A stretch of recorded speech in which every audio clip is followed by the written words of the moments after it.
Hey guys, this is Phil the MMA Dude, back with the fourth episode of the Split Decision podcast, here with my brilliant co-host, the Fight Geek, and we have so much to discuss today. Obviously, we are just days away from the highly anticipated Khabib versus Conor UFC 229 fight. We're going to make UFC 229 predictions for the entire card, beginning, of course, with the Khabib and Conor showdown. We're going to have Bellator 206 reactions, and we're going to preview UFC 230, touch upon the main event of Serge Eubanks versus Valentina Shevchenko, and then finally, we're going to introduce a brand new segment, which is answering listener questions. So that should be a lot of fun. Fight Geek, let me start with you right here. Khabib versus Conor is obviously, one of the biggest fights in MMA history, and Dana White said in an interview with Brett Okamoto yesterday that they were trending towards 3 million pay-per-view buys. So let me just start with this. How many pay-per-view buys do you think UFC 229 does? Great question to lead off. Well, it's finally here, the week we've been waiting for, huh? The week is fastly approaching. Conor McGregor's making his return, whether you're a fan, whether you're a hater. I mean, it's as exciting of a time in MMA as there's been on the heels of Bellator 206. Mm-hmm. Looking forward to this. As far as the pay-per-view numbers go, I don't see this particularly breaking the 2.5 mark personally, and that's just, with my feelers out and kind of the temperature gauge of the community, I don't see this as, from a casual point of view, as the largest fight in history. Obviously, the importance of the fight is completely separate. It's one of the more important fights in the history of UFC. But 2.5 would be a huge success for UFC, however. But to be clear, you do think it'll be the highest buys, pay-per-view buys in UFC history. So what is the number one? 2.2?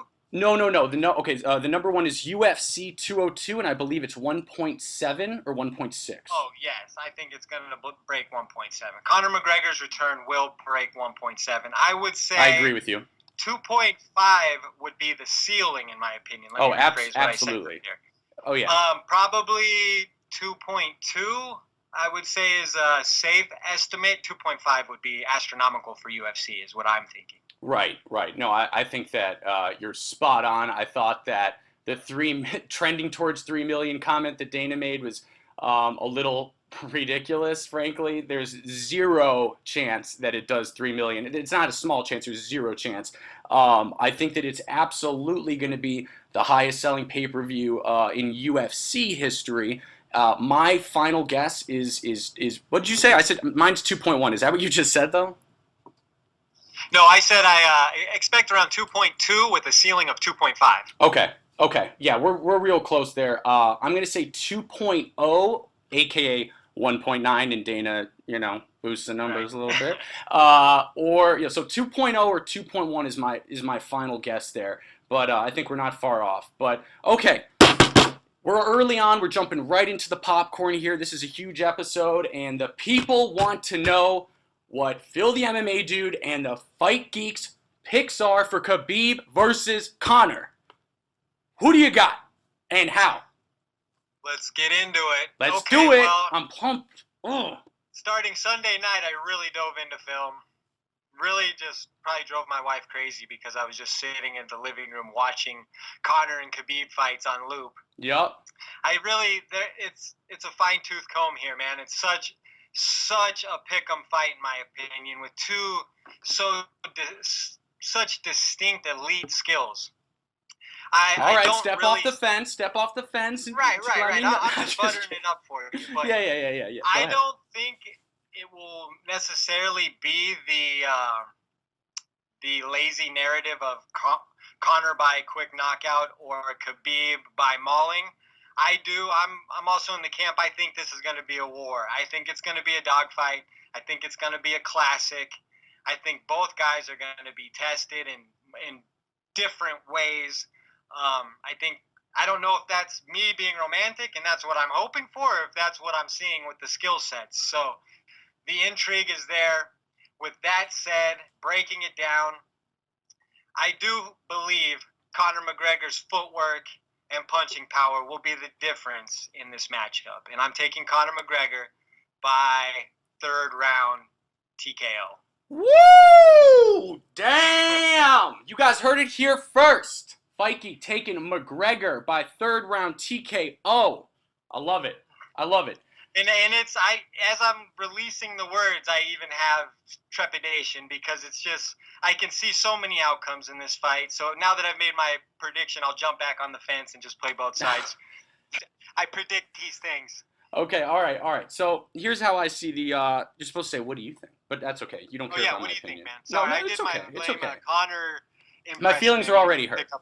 You've heard my feelings already. So, Phil, the MMA dude. Without further ado, who do you pick in the main event of UFC 229? Okay, here's what I got. So I have been going back and forth on this. I also have been watching a lot of fights lately. I can tell you this for sure. I was very I've been watching. I watched Khabib and Edson Barbosa. I watched Khabib Ali Quinta. I watched.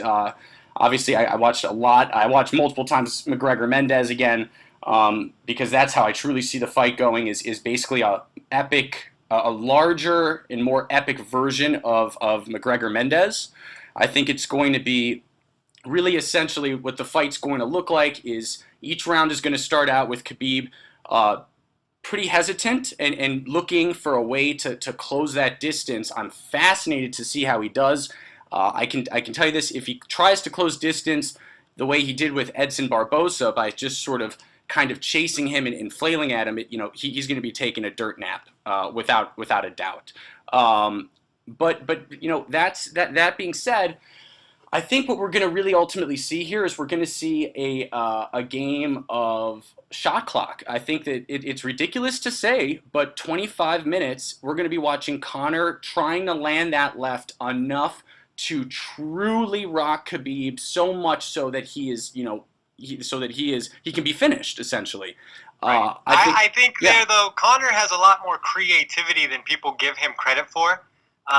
Especially if you've been paying attention, kind of the little snippets he's been releasing on training, the films. He's doing like rolling thunder kicks, and he's reverse pivoting and hitting stuff, and he's switching stances. He's such a dangerous striker. Oh, there's no doubt. There's no doubt. It's like the more you listen to people hate on him, the more you forget. But when you dive into that stuff, for instance, sorry to cut you off, but the Chad Mendes fight, I think I probably watched it about 10 times this week.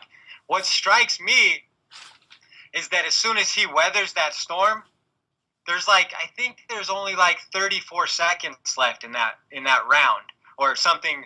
There's not much time, and Conor gets up after more or less being dominated for the previous 2 or 3 minutes and puts it on him. He knows how to finish. I think that for me is the difference. Whereas I don't know if I've seen, we obviously have seen Conor quit, but we have not seen Khabib push the finish where Conor's just a stone cold finisher. Right. Absolutely. I completely agree. And then to wrap up my pick, what I really see happening is I see Conor landing strikes, kicks, hurting Khabib in every single round before eventually getting taken down. Now, that doesn't mean that Khabib's going to win the fight, right? Because we've seen that his biggest weakness is ending fights. He couldn't end it against Al. My final prediction, though, which everyone just wants me to get to the point on, is I'm taking Khabib by unanimous decision. And I think it's going to be a closer unanimous decision. I'm not even saying Khabib's going to win every round. I don't think he will. I think it's going to be 3-2, 3-2, 4-1 from the judges. So to play devil's advocate, you're saying that Conor McGregor has the cardio to last 5 rounds with Khabib. Yes, I am. I don't see Conor getting stopped. If you're giving Conor the cardio benefit of the doubt, how do you not have him winning? Because Khabib is just too relentless with the takedowns, and I don't believe that Conor can finish from the back. In round 3, 4, and 5, if the Khabib that was striking with Ali Quinta is striking with Conor McGregor, is he going to win that fight? The answer is no. But he's not stupid enough to do that. But that was his last fight, and that was his most recent tendency. So that's a big dismissal. Yeah, sure. Okay, and I'm really glad you brought up the Al fight because I think it's really relevant to this. as as everyone knows who's listening to this, in between rounds of the Al fight, Khabib's camp was pleading with him, what's going on? Go back to the game plan, father's plan.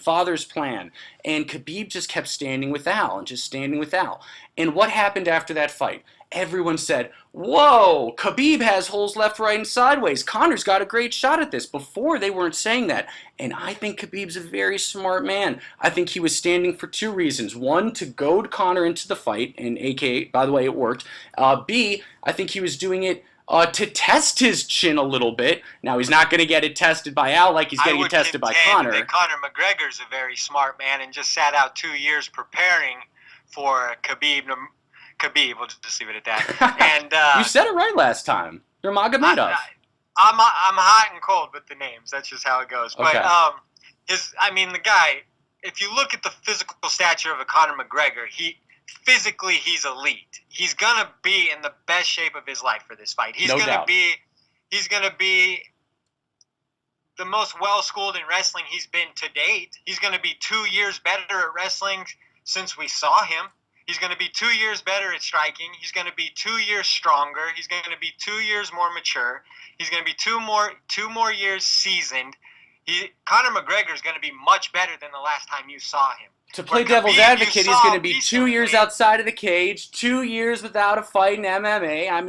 It goes both ways. But that doesn't necessarily mean, if you listen to Conor, he says he fights every day in practice. So if that's the truth and he's being smart about it, he's sharpening his tools every single day over the last two years. Oh, just waiting. And as everyone, I expect a spectacular Conor McGregor on Saturday night. Oh, I do too. By the way, and as I mentioned last episode, right? I'm a diehard Conor McGregor fan. I would love to be eating crow next episode. I love it. I would love it. I'd love to be wrong. I don't know what will happen to MMA Twitter. It may explode because I think it's about 80% Khabib fans. I don't know what will happen if Conor wins that. But I just hope we can keep it all civil between us and understand this is a sport with competitors we all like to root for. I don't want to see anybody. I heard Shut up, Fight Geek. What are you talking about, you idiot? That was a joke. Yeah, that was a joke. No, but it's all fun and games. These guys are putting it on the line to entertain us, regardless of who you pick. Oh yeah. Oh yeah. It's gonna be an epic confrontation between two all-time competitors. Totally agree. All right, so I think we've covered it all. Are we ready to move on to the next fights? Break down our predictions for 229? Yeah, let's move on to the next fight. And with that said, did you or did you not check out the Tony Ferguson press conference last night? I did. Where do I begin? I'm gonna ask you one thing: cringe or no cringe? 1,000% cringe. I couldn't be cringing more. I couldn't have loved it more personally. You weren't cringing while you loved it. You can love and cringe. Yes, you That's can how girls love date and me. cringe, but I'm more like, I kind of understand what he's getting at, so I'm buying it. And you know what? As crazy as it sounds, this fight is just. I love this fight. I love this fight because of the crossroads aspects to it, with Tony being a stripped former interim champion who's coming off of surgery, fighting the former pound for pound great and 155 champion, first guy on a Wheaties box, the Showtime kick. This is if Anthony Showtime Pettis finds a way to beat El Kukui, he just skips the line and gets back most of the shine he's lost over the last 2 or 3 years. So it's 100%. Huge for his career. 100%, and I would almost argue that if Anthony Pettis beats Tony Ferguson, he might jump the line completely. He might get the next title shot after the Khabib Conor fight. He gets a head kick knockout and says, "I got next." Who's not going to say a word? I'll take it. Yep. So, with that said, I am taking Tony Ferguson in this fight, and I'm taking Tony Ferguson. Do we know? You have the. I should know this. Is that a 5-rounder, co-main? It is not a 5-rounder. Okay, so it's 3-rounders. So with that said, I'm going to take Tony Ferguson via unanimous decision. Okay. And I see him winning rounds 2 and 3. Pettis, as much as I like him and as much as I like the story right now, and I will always respect him, I think he tends to fade. I think he's had enough weight cutting troubles and fluctuating between weight classes. He's done enough damage to his body to where his cardio will always be an issue from now on. That's just the way I see it. When these guys cut weight, change weight classes, and just destroy their bodies, they hit 30 years old and they can't cut weight anymore. Yep, it's true. I feel like, and that really affects you on round 3, 4, and 5 whenever you get to that portion of the fight. I do see that being the difference. Tony Ferguson he's a maniac. You know one thing, his knee will blow out again before his cardio will go. That's for sure. Yeah, no, that's what I'm that's what I'm most worried about for Tony. I remember when this fight was first announced, my original thought was, obviously, and I'm sure many people felt this way, especially at first, was, okay, Tony's going to execute this man. Rip Showtime. And I thought about it, but, I've been thinking about it more, watching, more, obviously, considering the injury more, and that, it's been interesting to watch, actually, the Vegas line, because the Vegas line started off with Tony as a, almost a minus 600 favorite, and that line has closed very significantly. Tony's obviously still a huge favorite, but it's worth noting on mybookie.ag at least, I've got Tony Ferguson is listed right now as a minus 360 favorite. Remember, he was almost a minus 600 favorite a few weeks ago, so might not sound like much, but it's closed. As for my prediction, I have to agree with you here. I just don't see Showtime getting it done. I think it's going to be a great fight. I think it's going to be competitive and close, but I just don't see how he's I just don't see how he's not going to win this. That's really my guess. Excellent fight though. Pick him, and like we noted, if Showtime somehow figures out a way to win that fight, puts him in a great position, and he's still an exciting guy, so we'll see how that goes down. Yeah, absolutely. It should be very exciting. So next fight is Ovin St. Preux versus Dominic Reyes. You familiar with Reyes? I'm very familiar with Reyes. Okay, let me pick this one because you always get the first pick, so then it looks like I'm copying you when we agree. So let's hear it. Okay, all right. So I think this is actually a really, really good fight. I'm shocked first and foremost by the Vegas line. You know me, I'm a big bettor. Reyes is a minus 225 favorite. I think I'll be first to say that's disrespectful to OSP, and I was surprised by it. Absolutely disrespectful. Right? OSP is a proven veteran. Right? So I was shocked. Incredibly dangerous. I was shocked by that. I really, really was. Having said that, do I still think Dominic Reyes is going to win this fight? Yes, I do.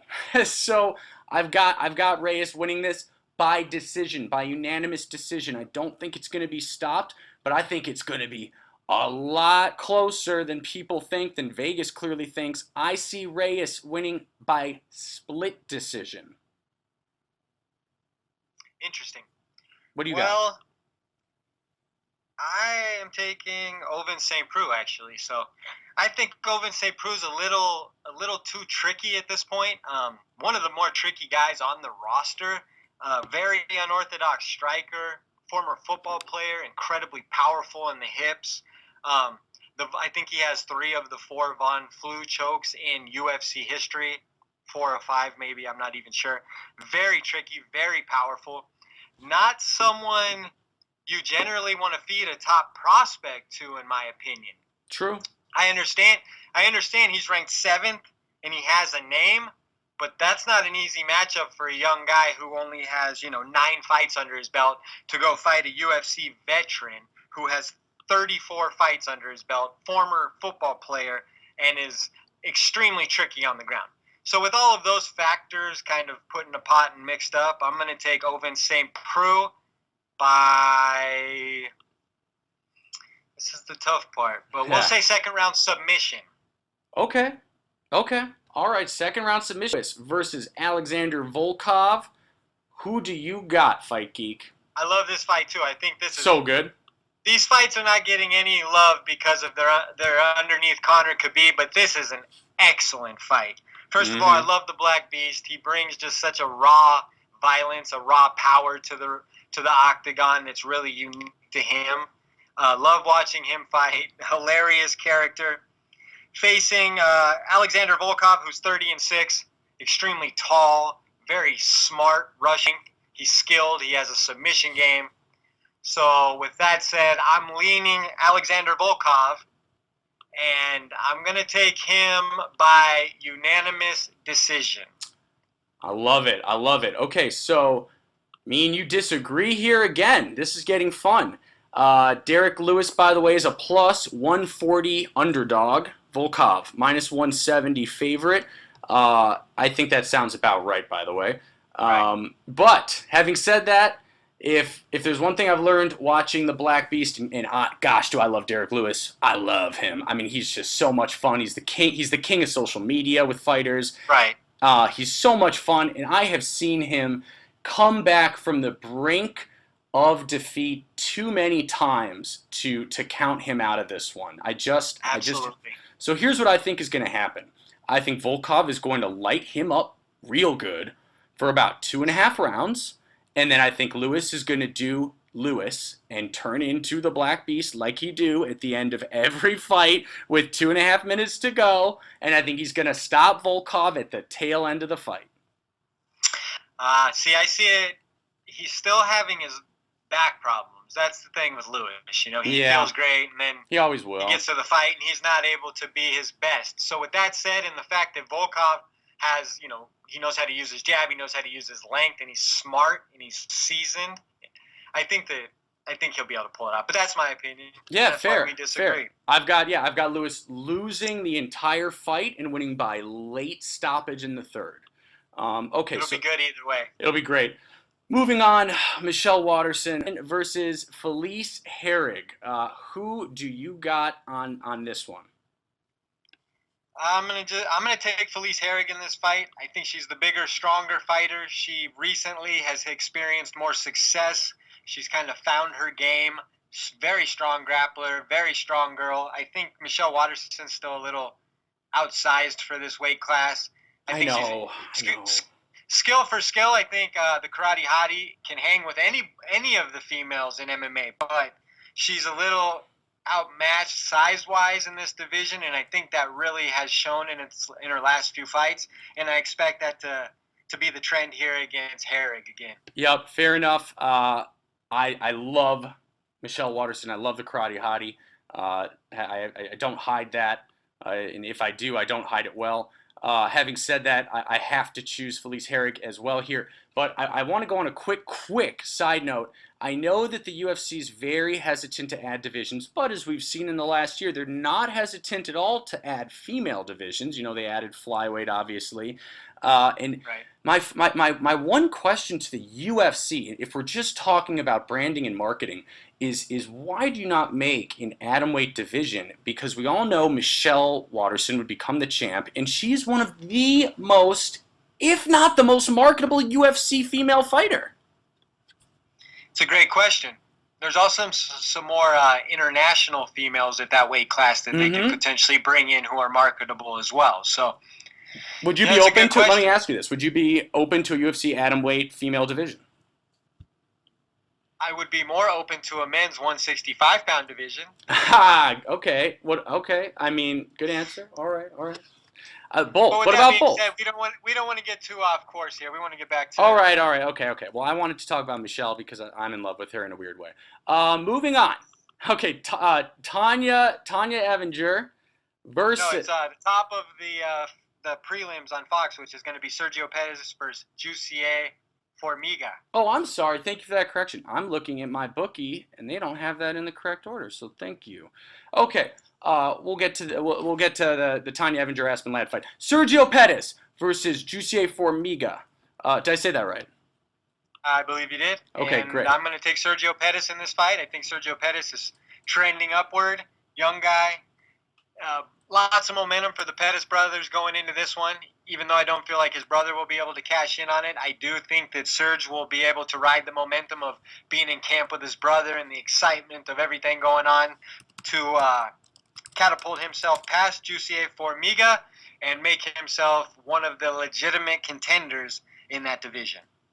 I think that is a very, very fair choice that makes a lot of sense. Having said that, I'm neither fair nor do I make sense. So I'm You like I that? know this. Of course you do. So I actually have Jussier Formiga winning this fight. I think it's going to be a unanimous decision. I hate to keep saying that these are all going to go to decisions, but that doesn't mean that they're bad fights. In fact, it often means they're great fights. Just look at UFC 225. That was one of the best cards of the year, in my opinion, and there were a bunch of decisions.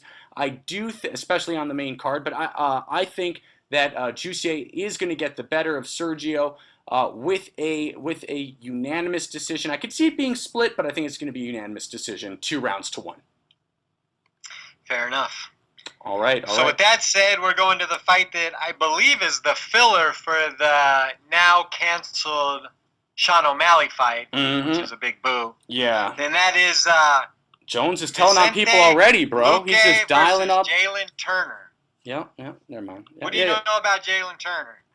I know so much about. I know nothing about Jalen Turner. I'm not even going to. Nor do I, unfortunately. I'm not here to pretend for 1 second. I do know that Vicente Luque, and I believe I'm saying that right. Yeah, you are. I'm pretty familiar with his game. I like his tight, crisp striking. I've kind of watched him for a while now. I think he was on one of the Ultimate Fighters series. I can't remember. There's been like 30 of them. But I like that. I like him. That looks right. Was it American Top Team versus Black Zillions? May have been. And since then, he's continued to develop his striking, which is his strength.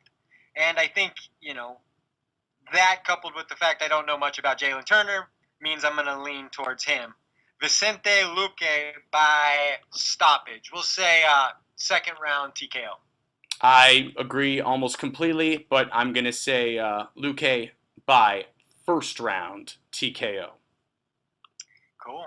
All right, so now I think that brings us to your favorite fight on the card: Tanya Evinger versus Aspen Ladd. Bro, it's my favorite fight on the whole card. Nothing else even matters. It's just a great fight, man. Right. All right. So enough of you going first. I'm choosing this one first. I'm taking some control. Okay, so Ladd versus Evinger. I think it's real interesting. Obviously, I have been a big Aspen Ladd fan now.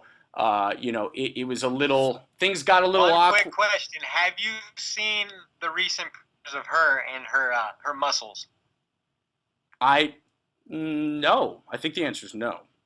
Specifically. I follow her. I don't know. I think recently there was something posted about, her prepping for this fight, and she looked swole. Oh, that's what you mean. Yeah, really I thought big. there was some brand new thing. Yeah, I have seen No. Do you know what I'm talking about? Is this on her like her social media? Yeah, it's on her social media. Oh, yeah. I saw her posting stuff, and she looks huge for that weight class. So you think okay. Well, we'll get to whether you think there's going to be a weight issue because, we know that she's had some issues in the past, especially some, the last one we won't get into the politics of her, the Leslie Smith, fight that didn't happen. Exactly. But she was supposed to fight Leslie Smith, right? I vaguely remember that. Yeah. And that was when Leslie Smith was correct. Go after that. Correct. Exactly. Okay, so with all that, blah blah. Aspen Ladd. I've got Aspen Ladd, and I have got her winning by a knockout in the second round. Knockout against Tanya Evinger? There's a lot of things you can describe Tanya Evinger's game by, and toughness is the number one thing. I can promise you she's not getting knocked out. You can promise? Well, okay, let's make it interesting. You're going to say that. I don't think Tanya Evinger's getting knocked out. Of all the people on the card in that matchup, I'm taking Tanya Evinger by sloppy, unexciting decision. Unanimous or split? We'll go split decision. We'll give Aspen Ladd a round, but I think the overwhelming experience and kind of the just gritty toughness of Tanya Evinger will be too much in that matchup, and that's too much coverage on that. No, you're right, though. And last thing I'll say about Tanya is, she is extremely tough. How do I know? I saw her live at UFC 214 when Chris Cyborg won the belt from her. And please stop me if I'm humiliating myself and I'm wrong. No, I think she went to like the fourth round. Third, I think. Yeah. But she lasted longer than most. She did. So I agree. It's a gutsy pick for me to choose Ladd by stoppage. But, Look, I'm a gutsy guy, Fight Geek. You are a gutsy guy. You know? So that brings us to the next one. Or just an idiot, but let's move on from Scott Holtzman versus Alan Patrick. I think that's how you say it. Yeah. See, it's hard to pronounce these names, right? It looks like Alan Patrick, but he's Brazilian, so right. I tried to put a little something on it. So with that said, who would you like to pick in this fight, Phil? Yeah, I think it's a really, really close fight. I think that, let me put it this way. I think that besides Conor versus Khabib, this fight, as random as that is to say, Scott Holtzman versus Alan Patrick, okay, whatever. I think this is the closest fight. This is the hardest fight to call. And one thing that is, obviously their records are both great. Patrick. Are you being serious right now? Huh? Are you being serious right now? Who do you got? What? This is obvious. I got Alan Patrick. Scott Holtzman is no joke, bro. He's 11-2. No, he's not. He's no joke at all. As a matter of fact, I think he's out of Arizona here at the MMA lab. I think he's works with Benson Henderson and stuff. So you think it's crazy that I'm saying that this is a close fight? No, it's not. That's not a crazy statement at all. I don't think there's any craziness attached to this. I just thought it was interesting that you had a particular draw to this matchup. No, just in terms. Trust me, I don't have a particular draw to this matchup. I'm saying this match is particularly hard to call, is what I was saying. I could see that, but Patrick is 15-1. Scott's 11-2. Yeah, but Patrick's a lot more active than Scott. Yep. So we have more to work with Patrick, and I'm leaning Patrick in that matchup. And in more of a kickboxing style, I think Holtzman will probably want to wrestle and put it up against the cage more. But I think that Patrick will stay a distance and is a little more explosive. And as I'm explaining it, I'm having second thoughts. Like you said, it is a tough fight, but I'm gonna go with Patrick. Okay, give me hot sauce, baby. I definitely agree that Patrick is going to be a very, very tough opponent. I stand by the claim that this is the second hardest fight to call on the card besides Conor Khabib. But give me Scott Holtzman, hot sauce, baby. I just think he's got a swagger about him, and he's impressed me in his wins, and he's impressed me when he loses too. He's a guy I've liked for a while, and I think he's gonna find a way. He's one of Phil's grinders. He's one of my grinders. That sounds. All right. Yeah, don't say that. I don't know if that sounds right. All right, so moving on. Moving on. I think we're into the fight pass portion of the card. Lena Landsberg, the Elbow Queen, versus Yana Kunitsakaya, a.k.a. both of these girls have been dismissed by Cyborg, 10 pounds above their weight class, and they're starting to find their place within their rightful division. I'm taking Lena Landsberg, the Elbow Queen, by sloppy decision. I think she has a little more savvy, a little more overall experience, and Yana Kunitsakaya has not really impressed me all that much. She looks a little. What about UFC 222, bro? Come on. I wasn't really impressed there. So Fair. Lena has a victory, and Lena's very tough. She's very tough. Oh yeah. So I'm leaning that way. Lena Landsberg by decision. All right. You know what? I have got Lena Landsberg as well. I've got it by stoppage in the second. Lena is going to stop her in the second.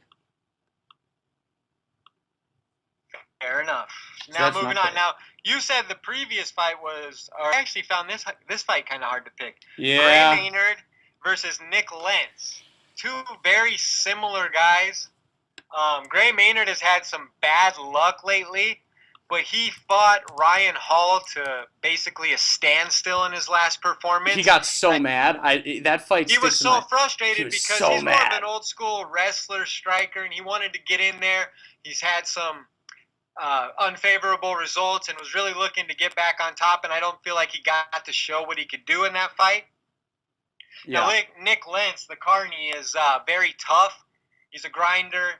But I think that Gray Maynard, because this is a familiar style matchup for him, will actually be able to show some of the improvements he's made and win a much-needed fight via decision. Okay. Gray Maynard. Just for the record, I have the exact same prediction. I think that Gray Maynard is also going to find a way to win this. But Ryan Hall was actually, and I'm cheating here, I've got Wikipedia up, his second to last fight. His last fight was against Teruto Ishihara, a unanimous decision victory for Gray, July 7th, 2017 at Ultimate Fighter Redemption finale. Excellent. Yeah, and I agree. I just remember that Ryan Hall fight. He was very disappointed. He didn't even feel like he got to fight. Oh yeah, it was a very memorable fight. He was I remember he was like screaming at Hall when Hall's on the ground, like in guard, right? He was like screaming. And the only thing Hall landed was the side kicks. Yep. So. Yep, exactly. And that brings us to the curtain jerker, Ryan LaFleur versus Tony Martin. Hey, this is a kid's show. Fight Geek. There's little children watching. Curtain jerker. Well, oh, you mean they're jerks? You mean they're just jerks? That's all, right? No, that's you. Wait, sorry. Okay, so who'd you pick? Sorry.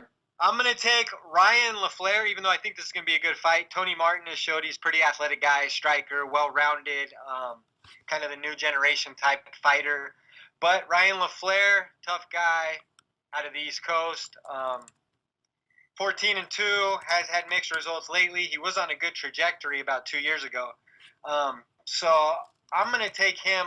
Again, I hate picking decisions, but I do see Ryan LaFleur controlling Tony Martin if it goes to the ground and up against the cage potentially, and then nullifying him on the feet and winning a unanimous decision. Very interesting. Yeah, I agree. This is another extremely hard fight to pick, but I do think that that people are sleeping on Tony a little bit. I really do. He had that really great victory against Nakamura at Fight Night Barboza versus Lee in April of this year, and I think that Tony's going to get it done. Not only do I think Tony's going to get it done, Fight Geek, but I think Tony's going to get it done inside the distance. I think he's going to get a stoppage in the third. Fair enough. Well, we can agree to disagree. #split decision podcast. Hey guys, this is Phil the MMA Dude from the Split Decision Podcast. Listen, if you're serious about your health like I am, you gotta visit healthyhabits.com. They've got all natural formulas and supplements to meet all your health and wellness needs. You can use or mention coupon code SPLIT20 to get 20% off your entire order. We're hooking you up here.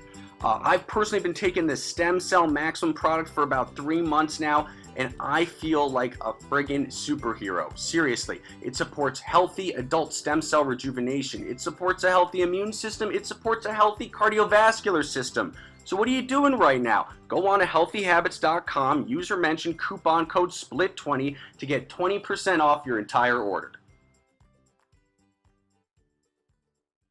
Now that we're done with that, let's move on to some other pressing issues. The reactions to Bellator 206, the super fight.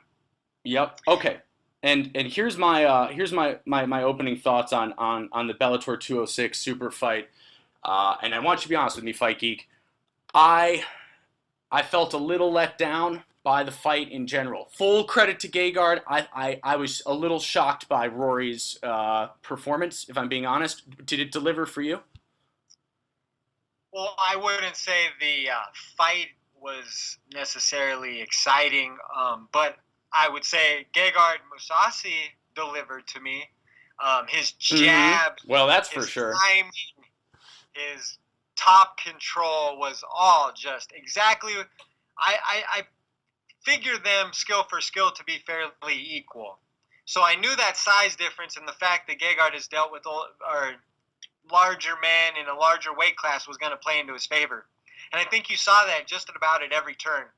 I was thinking that Rory may have a speed advantage, and I think Rory thought he had a quickness and maybe a speed advantage. But based on the timing and the savviness of Gegard Mousasi, he was actually beating Rory to the punch with his jab based on his timing and kind of how savvy he is, in turn making him quicker. Yeah. I think Gegard Mousasi could not have looked better, and I think when you're a true champion, you turn back smaller challengers, and I think he did that about as perfectly as he could have. Absolutely. And with that said, I love Rory McDonald. I do think it was a mistake in retrospect allowing him to do that. Rory McDonald has a finite amount of damage he's going to be able to take. He's one of your top 3 most marketable stars. You don't let the guy keep going around and just taking on every challenge. He has his own weight class. Hopefully this didn't break his nose and set him back a couple extra months. I was just gonna say, to be fair though, I mean hindsight's 2020, right? Because on episode 3, you did choose Gegard, I chose Rory, so let's give you credit there. I know you're gonna take it, so F you. But you said split decision, and I said unanimous decision, Rory. So it was way less. It was not nearly the competitive fight we were expecting. It was dominant. Very dominant. By a larger champion. But didn't that surprise? I was just surprised. I thought Rory. It did surprise me, but I just think that you could see, as much as it kind of pains me to say it, Gegard Mousasi is a better fighter than Rory McDonald at this point. I don't know, because they're different sizes. They're different sizes. That's true. But Gegard Mousasi's been a champion at 205, the weight class above him. Gegard Mousasi's Sherdog record, it's like a Hall of Fame ballot. You know what I mean? It's insane. He has a win over Mark Hunt. He has a win over Rory McDonald. He has a win over Chris Weidman. Mousasi, I think, shined in that performance. I agree. And I think it's reckless, to let Rory kind of do that. He has a weight class. I don't want to see Rory lose his belt because he was reckless in chasing this pursuit, I guess is my And that may very well happen. But that's for a different time. I think John Fitch is the perfect kind of opponent if he did take a lot of damage to land on, because Finch is not a big puncher. He's not a KO artist. He's a grinder. He's a wrestler. So Rory's going to feel comfortable wherever that goes physically. He's not going to feel, danger with striking and stuff. So that's a good thing. But I think I think a guy like Lima, and we'll segue here. Yeah. A guy like Lima. Please do segue to that fight. Is gonna present a lot of problems for Rory in a future matchup. So obviously Rampage versus Vanderlei was the co-main. I thought that fight was more fun than you. I think it delivered tenfold. And you said it was going to be bad. I did say it was going to be bad, and I'm here to eat crow on that. And I want to give a lot of respect to Rampage Jackson and Vanderlei Silva, because they both came in respective levels of shape, and they both came with fighting spirits, and they both entertained us. So if that's how it's going to go down, I can definitely appreciate that effort and respect that effort. Oh yeah, no, absolutely. I thought it was way better than expected, but I was entertained. And I thought, it's kind of bizarre if you watch fights, for different eras and generations. I have a DVD of Silva back when he was the Axe Murderer and Vale Tudo and kicking people in the face and just being an absolute savage. And then you see him today, and a lot of people want to hate on these guys, but he is so true to who his character is, even in his advanced age, that you just have to show respect. Is that a character, or is his actual personality that of an axe murderer? Well, I just mean his character traits. Right, yeah. Absolutely. He's going to be a scrapper forever, and there's no doubt in my mind that Rampage still hits incredibly hard, and he's extra anchored to the mat now, so he took some heavy shots, and what I liked is he landed some heavy shots. He actually landed some stuff on Rampage, which made it fun because you got to see a little bit of that Pride era of violence and chaos, which I think really, it warms my heart. I totally agree. All right, so we got to keep it moving, so let's get to Lima versus Koreshkov. So you chose Lima to win, right?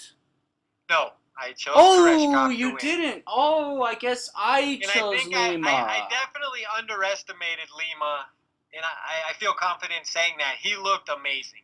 And what he looks physically imposing for that weight class, he is a specimen.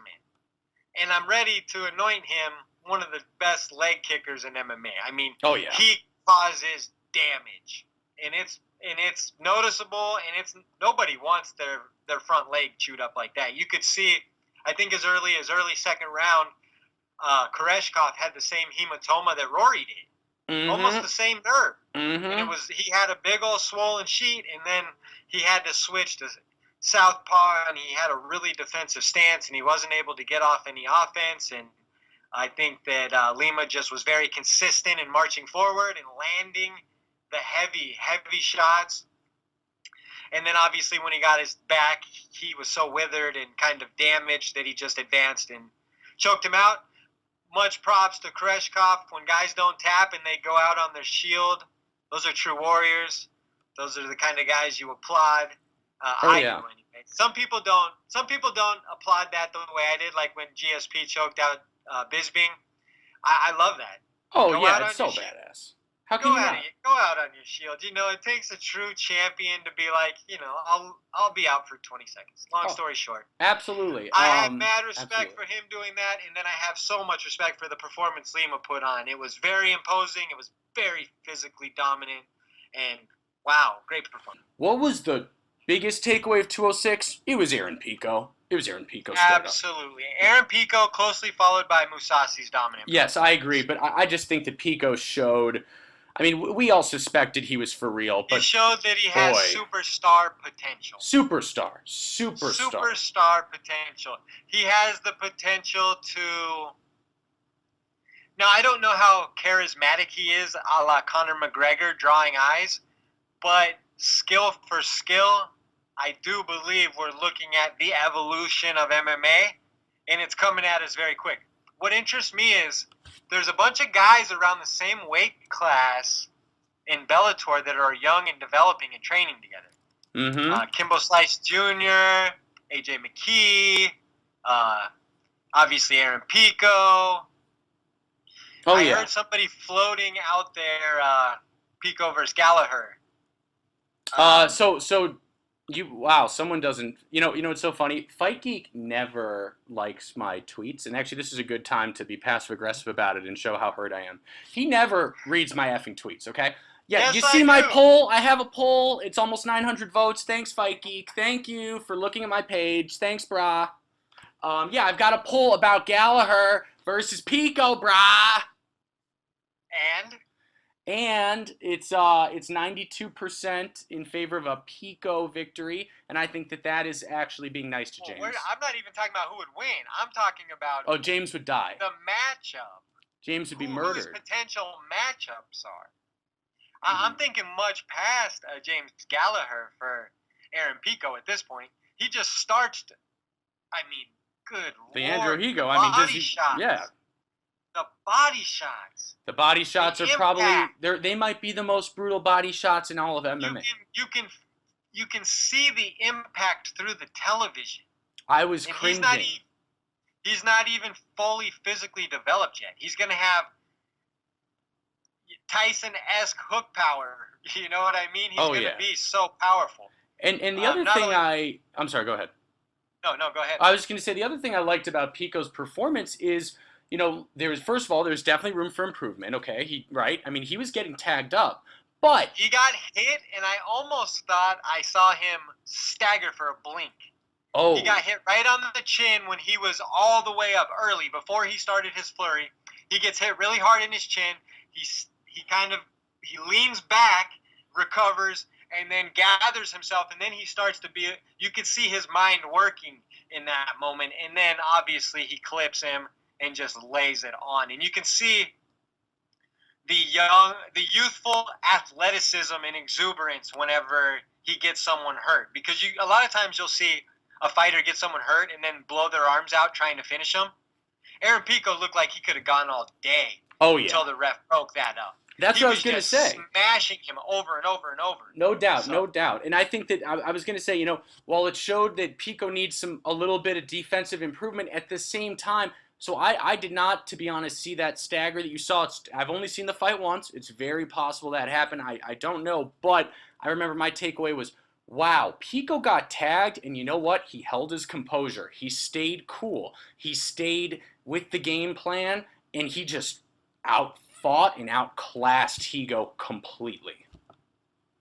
Yeah, it was, skill beyond his years, obviously. He has a superstar team of coaches. Bellator is going to bring him along and give him big stages. Everybody hop on the Aaron Pico bandwagon and just enjoy it. It should be fun for the next couple of years. That was amazing. And like you said, it stole the show. It stole the show. Anybody who sees that knows what they're looking at. They're looking at a young superstar. And we're about to move on from Bellator 206. Real quick, last Pico question. Do you want to see him versus Gallagher? Admit you kind of do. No, I don't. Why? Because I want to see him against a more tested guy at this point. Someone who can handle him. I just saw him finish a title contender, and James Gallagher's coming off being finished. Full disclosure, guys, I don't like James Gallagher, so I want this fight. I don't either. I was thinking about someone like Daniel Weichel, who has like 40 career fights and challenged the top end of that division multiple times and will present a different kind of dimension than we've seen from some of his other opponents. So someone like that interests me. If you, I know that you have my page muted and you never look at it. If you looked at the poll that I had, you would see that Notorious Nick Newell and Jared Brooks both contributed with their opinions, both saying that Weichel should be next. I completely agree with both of them. Shout out to Nick Newell, who's always been a good friend of mine. Jared's awesome. I don't know him as well. But great minds think alike then. Right. So I think that Weichel is next for Pico. Frankly, I think he could do a title fight with Pitbull, but I'm not saying he'd win. I'm not saying it's a little too soon. Wouldn't win. I think he it's a little could too soon. Win.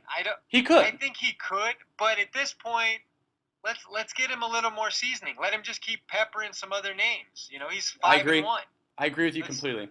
No reason to rush it. Let him start a couple more guys that you've heard of, and then whenever he really is ready to fight for a title and get the title, he's a guy you know. He's a guy you've seen. Right. I completely agree. Okay, so moving on. So we UFC 230 quick preview, and then I want to get to our new segment, answering listener questions. That's what I'm most excited about. So we're just going to go real light on the UFC 230 preview because I've been looking at the questions. They're great, guys. Thank you so much for the questions. I know they were a little last minute. I literally put them up 2 hours ago, and we've gotten great ones. Yeah, we've gotten great questions. Real quick, so obviously the 230 main event, a lot of people, myself included, were pushing, and I believe you as well. I think we agree on this. We're pushing for the main event to be Diaz versus Poirier, 5 rounds. Is that absolutely? Yeah, of course. And now, did you want that to be a 5-round lightweight fight, or did you want that to be an inaugural? So I'm still unclear. Is that a 165-pound or is that a lightweight fight? We don't even know if they're fighting anymore. I mean 230 is a garbage fire. It's a dumpster fire. I don't even know what to say about all that. It's maddening, you know. I don't know how you mess up Nick Diaz versus Dustin Poirier, especially at this point. I just literally, from a business standpoint, I don't know how it's even possible to mess that matchup up, but somehow they figured out how to mess that matchup up. The Shevchenko stuff, has that been announced as official? Has the UFC dropped graphics saying that they're fighting for a belt in New York? Very interesting you say has the UFC dropped graphics, because the UFC dropped graphics for JJ versus Valentina for 231. So that don't mean shit. Fair enough, but have they dropped graphics? No, but Dana Dana confirmed it as the main event to Brett Okamoto in an interview yesterday. Well, I don't listen. It was confirmed. Dana confirmed it yesterday. It's confirmed. It's confirmed as a main event. Well, how's it confirmed when because Dana confirmed saying as late as last night that the contract wasn't signed? Yeah, no, that's true. I mean, look. It's confirmed even though one of the fighters is saying it's not? Here's my honest opinion. Here's the truth about Sarge Eubanks. Look, it's her world. We're just living in Sarge's world. When you can command 4 million pay-per-views every fight, you're going to get some great opportunities, and that is Sarge Eubanks. When Sarge Eubanks says, hey, everyone, I'm coming onto a card, guess what? Every single person who's ever even heard of the word sport is watching. So they just made a financial decision. I don't understand where all the hate for the fighters is coming from, because this is a business. Am I being too sarcastic? Too much sarcasm? I don't know. This will definitely save the card. A lot of people are mad at No, Sarge will Valentina definitely and save Sarge. UFC 230. She's 3-2, Fight Geek. She's 3-2. Right, but if the UFC comes to any fighter and says you want to headline Madison Square Garden, 100% of those fighters say yes. So she's not doing anything that any other fighter would do. This is strictly on a matchmaking and a matchmaking issue, in my opinion. First of all, she doesn't deserve to fight Valentina Shevchenko in a championship fight. Number one. Correct. Second of all, I don't know if she deserves to fight a girl behind the 7-Eleven over a Slurpee. No, I think she's a talented fighter. I do believe that. I think she would have been the rightful winner of the Ultimate Fighter, honestly. I think she would have beat Nico Montano, in my opinion. I watched that season. I did too, unfortunately. It's haunted me ever since. It continues to. She showed a lot of potential as a striker and a fighter. But can she make weight? Can she make weight? She missed weight. These are all other questions. Right. And I agree. These are all reasons why she's not a great pick for that. But these are not her fault. Right. These are the UFC's terrible decision makers' fault.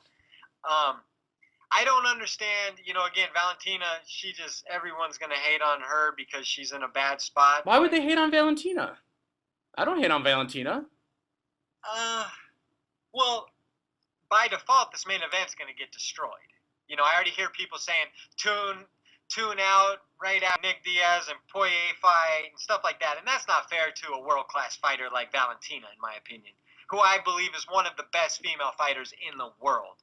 The UFC is just desperately trying to get that belt in her hands, and nothing is working out for them. Yeah. They should have waited until December and booked JJ versus Valentina, which was the plan.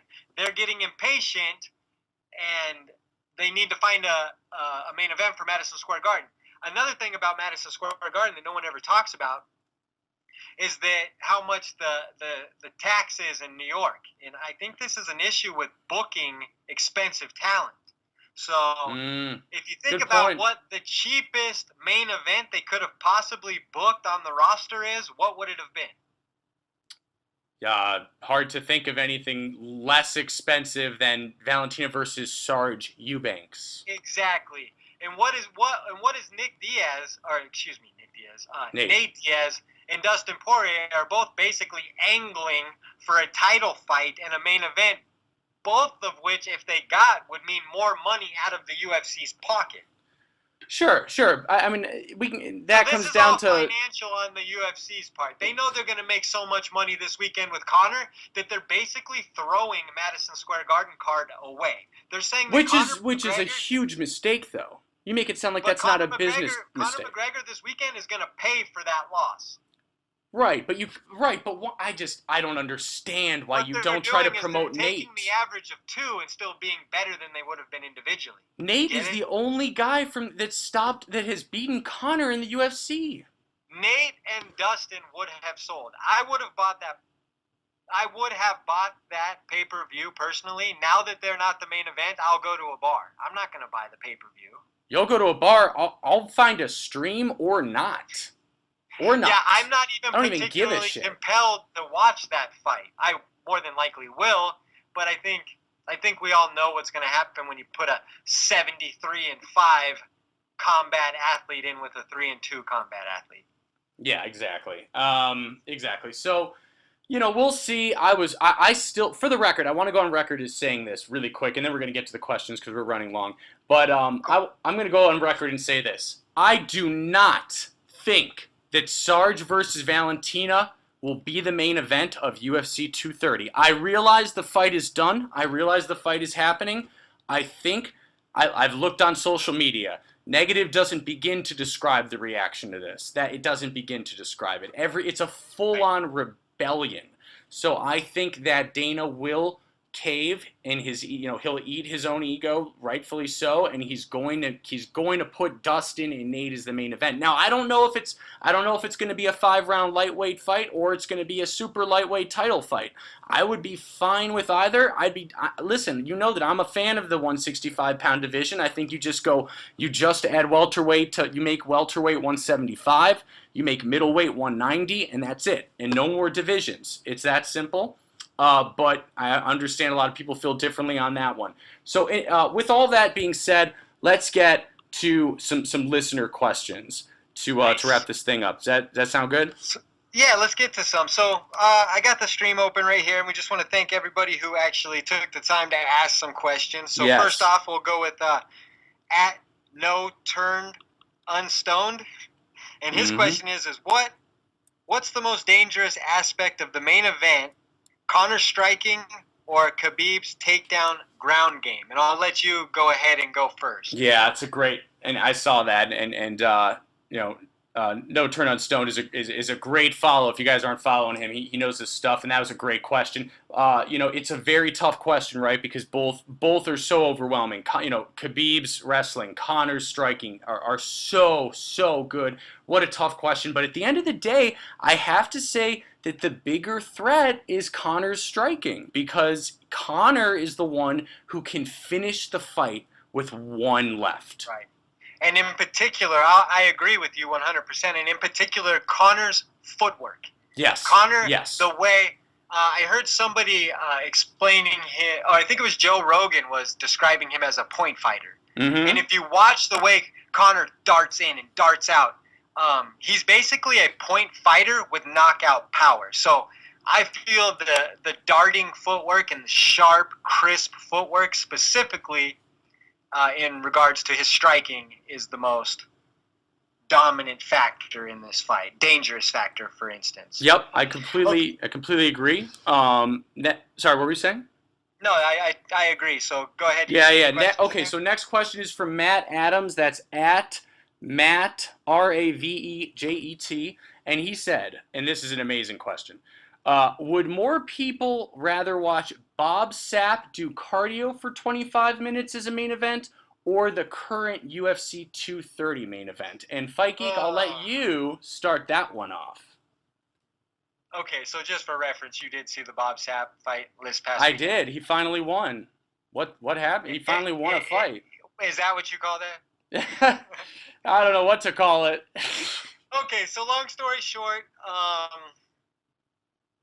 I'm not going to disrespect Valentina Shevchenko that way. I'm going to go ahead and say the main event at 230 I would rather watch than Bob Sapp doing cardio, for the simple fact that I think that... Oh, come on. I'd rather watch Bob Sapp. You can agree to disagree. Go ahead. I cut you off. It is a great question. Go ahead. Shout out Ryzen 13. Did you want to say anything else? I kind of really cut you off there. No, I'm good there. So I'm just looking here. It says another one from @stool_gate. I love Stoolgate. Yeah, Stoolgate, a good one. Another good follow of the podcast. Definitely. And both of our pages. UFC 232 versus UFC 229 pay-per-view buys. He has money on 232 being bigger. What do we think? Okay, yeah, let me take this one. Go ahead for the listeners. What is 232? What card is that? UFC 232 is at the end of the year, and it's officially Cyborg versus Nunez, but it's probably going to be Jones versus Gus too, as well. So prefacing the question, do you think Gus versus Jones and Cyborg versus Nunez is a bigger card than this weekend? In terms of pay-per-view buys? Yes, that's the question. Hell to the no. No way. Zero chance. So, Stoolgate, I love you, bro. Agree.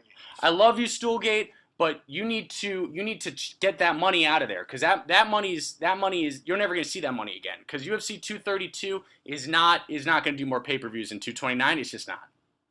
I don't see it happening either. Even with Jones, you've got Gustafsson, who's a foreign fighter. You have Cyborg, who is a medium-sized draw for the UFC, and I think that card could easily pull 400,000 to 600,000 pay-per-view buys. Oh, which definitely. In this climate would be a great card for them. And I think it's not Jones 7 to 8. It could do 700 to 800.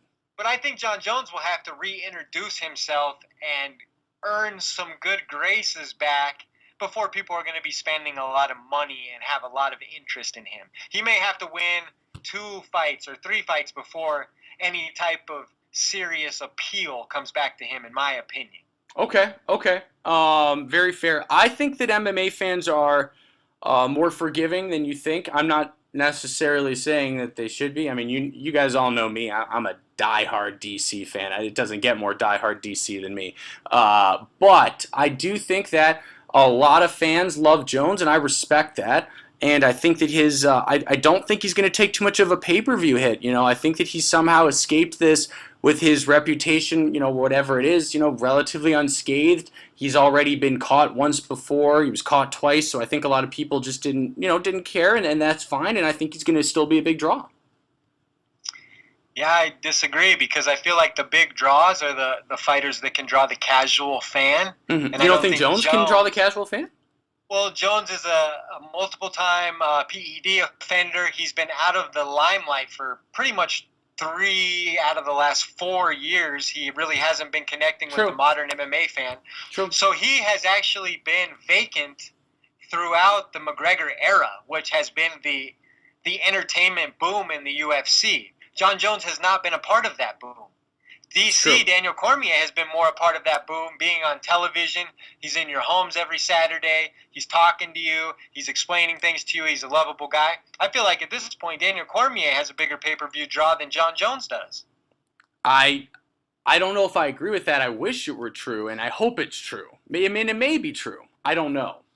Yeah, I mean, this is just me kind of gauging what I see and kind of how I perceive things. But yeah, that's kind of what I feel. All right. Well, do we have any questions left? I think we just answered. I think that'll wrap it up. Thank you to everybody who took the time to shout us out and give us a question. Hopefully we gave you a reasonable answer that was sufficient. With that being said, I think that wraps up our UFC 229 edition of the Split Decision Podcast. Happy to announce we are now available on iTunes. We're on YouTube, SoundCloud, Stitcher, Buzzsprout, Spotify. So you can basically find us anywhere now. You can find us on our Twitter page, which is @split_podcast. I'm at the Fight Geek MMA, and he is. Go ahead. I'm at Phil the MMA Dude. So thank you guys so much. Really appreciate you tuning in, and we will catch you next time. Peace. Later.